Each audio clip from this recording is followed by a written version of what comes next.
In my role at RISD, I actually am very involved in helping our college to figure out what research means and how we create opportunities for students and faculty members to pursue it. And I've been very interested in the work of Hank Slager. And he had a show actually at Apex Art in Lower Manhattan several years ago, and I believe it was called actually Nameless Science. It was looking at artistic research. And I was very struck by a number of things that he wrote, but also this notion about, I mean, what is artistic research? What are the kinds of transdisciplinary probes that artists actually create and situate in different parts of our lives or different parts of our cities and communities?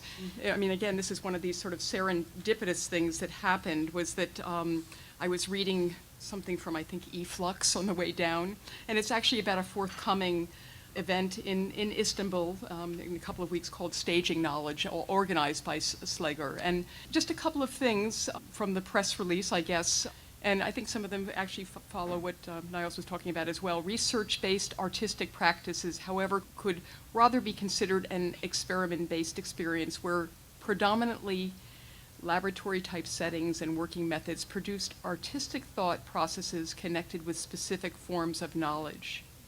But those forms of knowledge evade knowledge attitudes that have been formatted, disciplined, and instrumentalized by contemporary cognitive capitalism and could be characterized as unknowledge, non-knowledge, not yet knowledge, sensuous knowledge, singularizing knowledge, and tacit knowledge.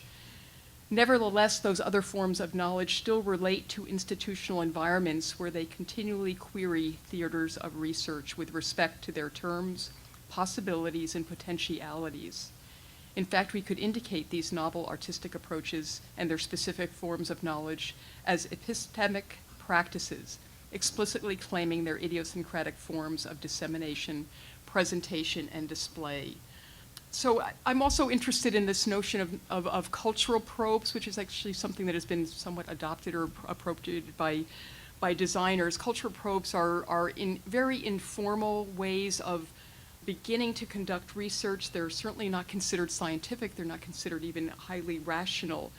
And they have the potential benefit of encouraging subjective engagement, empathetic interpretation, and our sense of uncertainty as positive values for design. And I wanted to just bring those ideas up in terms of research, because I think that's what artists do in terms of research. And then that research in conjunction with other fields and disciplines makes for a very rich and very cultured kind of setting.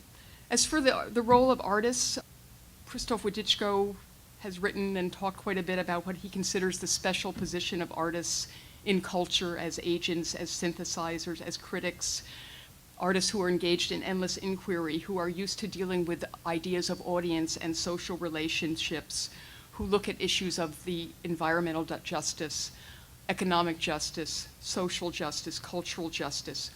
Artists who are used to uncertainty and also used to failure. Alfredo Jar often says that everything he does fails in some way.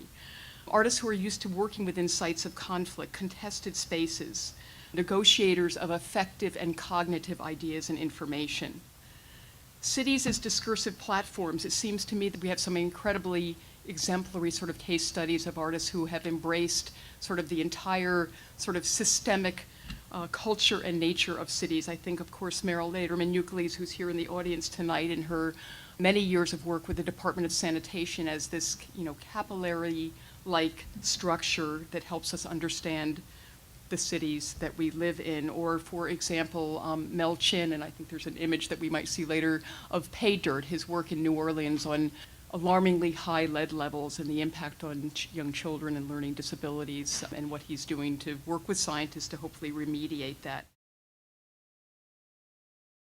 Resistance to environmental policies that claimed nature as a distinct and scientifically knowable subject apart from human relations, environmental justice politics have publicly produced nature as an open term around which to organize multiple and everyday claims of justice, freedom, and expression.